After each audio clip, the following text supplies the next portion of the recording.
አስመራ በታላቅ ተቃውሞ ተናወጠች። የምክክር ኮሚሽኑ አወዛጋቢ ውሳኔ፣ ትራምፕ የሰጡት አስደንጋጭ መግለጫ። ሰበር ዜና፣ የሻዕቢያው መሪ መጨረሻቸው ደረሰ። በአስመራ የተከሰተው ከባድ ህዝባዊ ተቃውሞ የኢሳያስ አፈወርቂን አምባገነናዊ ስርዓት ከመሰረቱ እየናጠው ይገኛል። በንጹህ መጠጥ ውሃ እጥረት፣ በመድኃኒት ማጣትና በከፋ የኢኮኖሚ ቀውስ የተማረረው የኤርትራ ህዝብ ዛሬ በአደባባይ ወጥቶ የሻዕቢያን አውዳሚ ፖሊሶች በጽኑ እየተቃወመ ይገኛል። ሙሉ መረጃውን በቀዳሚነት በዝርዝር እናስደምጣቸዋለን።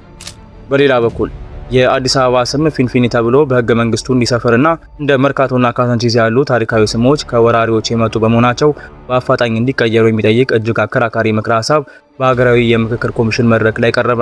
ከተማዋን ከባለቤትነት እስከ አስተዳዳሪ መዋቅር ሊለውጥ የሚችለውን ይህን መረጃ በዝርዝር እንቃኛለን። ከውጪ ዜና፣ የአሜሪካና የኢራን ውጊያ በድንገት ጋብ አለ። ለ3 ቀናት ሙሉ ምንም አይነት ጥቃት አልተፈጸመም።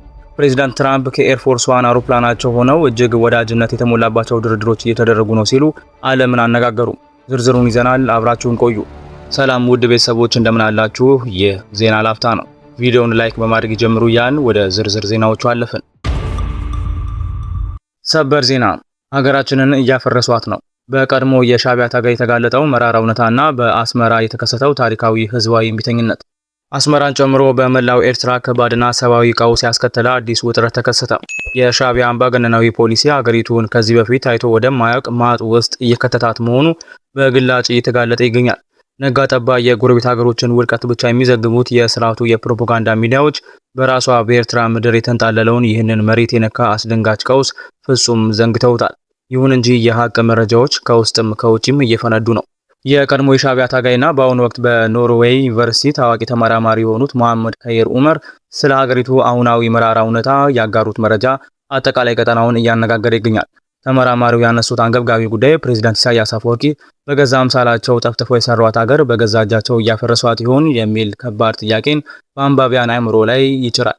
በመረጃው ይፋ እንደሆነው በአስመራና በሌሎች አገሪቱ ከተሞች ከባድ የንጹህ መጠጥ ውሃ እጥረትና ታይቶ የማይታወቅ የመድኃኒት ማጣት ቀውስ ተከስቷል።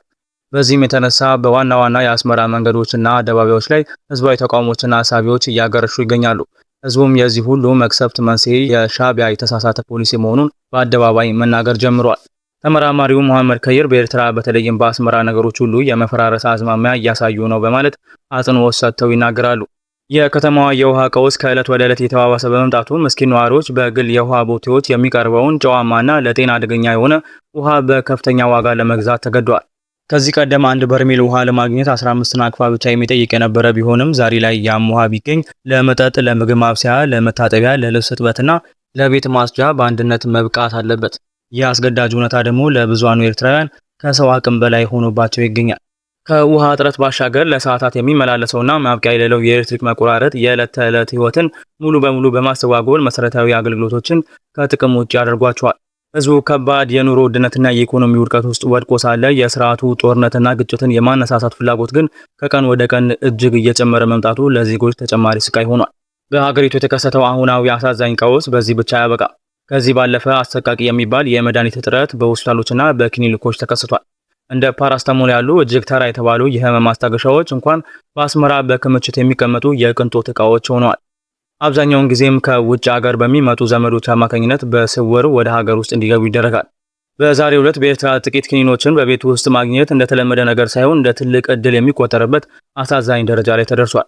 የኑሮ ሁኔታው ከሰዓት ሰዓት እየተባባሰና ሀገሪቱ ወደማትወጣበት ገደል እየተንደረደረች ባለችበት በዚህ ሰዓት የሻዕቢያ መንግስት ትኩረት ግን አሁንም በወታደራዊ እድገትና በዘመቻ ላይ ብቻ የተመሰረተ ነው።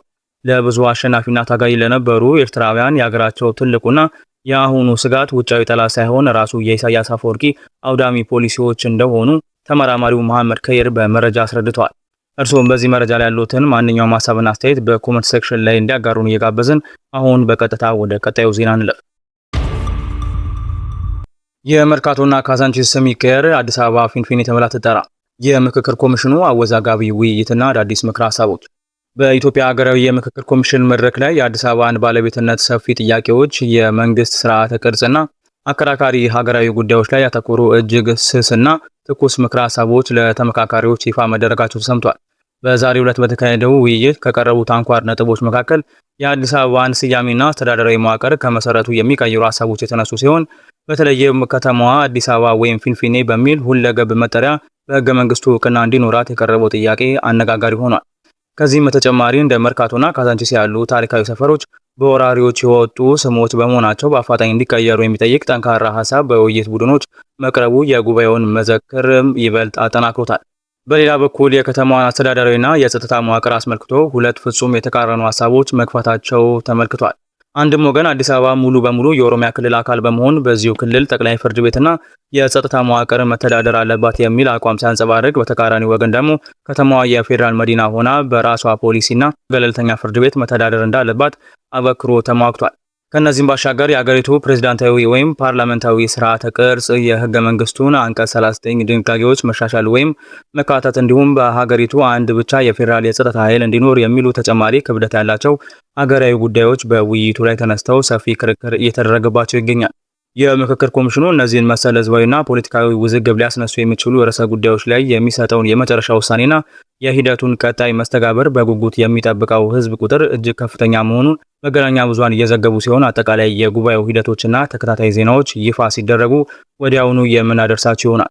ቪዲዮአችንን ላይክ ማድረግ አይርሱ እያልን ወደ ውጪ ዜና አለፍን። የውጊያው ማብቂያ ወይስ የአውሎ ንፋሱ መረጋጋት? ትራምፕ ስለ አሜሪካና ኢራን ሚስጥራዊ ድርድር የሰጡት አነጋጋሪ መግለጫ። ዓለምን በከፍተኛ ስጋት ውስጥ ያቆየው የአሜሪካና የኢራን ውጊያ በድንገት ጋብ ብሏል።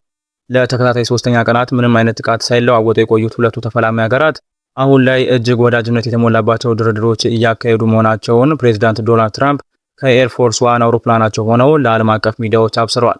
በዓለም አቀፍ ደረጃ የነዳጅ ዋጋ በ9 በመቶ እንዲቀንስ ምክንያት የሆነው ይህ ያልተጠበቀ የዲፕሎማሲ ሂደት በመጪው ጊዜ ሰላም ያመጣል ወይስ የከፋ ጦርነት ይጭራል የሚለው ጥያቄ ፈጥሯል።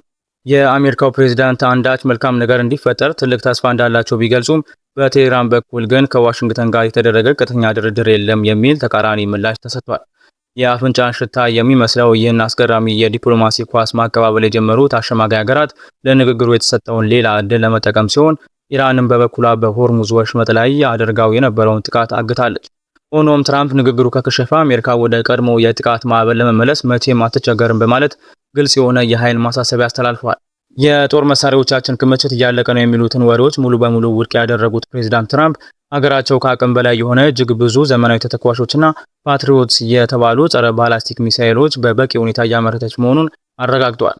የሆርሙዝ ወሽመጥን የንግድ መርከብ ጉዞ ደህንነት ለመቆጣጠርና የኢራንን አቅም ለመሰባበር ሲባል የተከፈተው ይህ ጦርነት በአሁኑ ሰዓት በዲፕሎማሲያዊ ገመድ ላይ ተንጠልጥሎ ይገኛል።